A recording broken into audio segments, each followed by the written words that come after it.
Never run out of battery again with the INIU portable charger, the slimmest 10,000 milliamp hour power bank that keeps your devices charged on the go.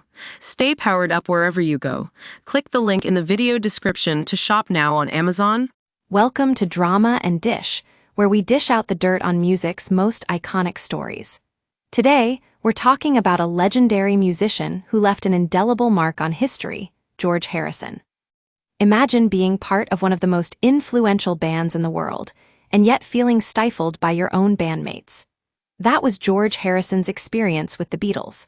Having been up against two of the most iconic singer-songwriters of all time, Paul McCartney and John Lennon, George rarely got to shine in his own right. But when it came to creativity, things got messy fast. A documentary called Let It Be highlighted the band's struggles, and for George, it was a case of he said, she said between him and Paul. Meanwhile, Ringo Starr was off developing his acting career, leaving just George to deal with the fallout. The tension boiled over on January 10, 1969, the day George quit the Beatles.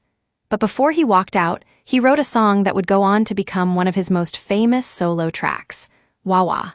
This wasn't just any song, it was a scathing critique of his bandmates and their constant arguing. According to George himself, the lyrics were inspired by an argument with Paul during filming for Let It Be. He later told Crawdaddy magazine that he went home to write Wah Wah after feeling like he'd gotten a wah wah, or in other words, a serious headache from it all.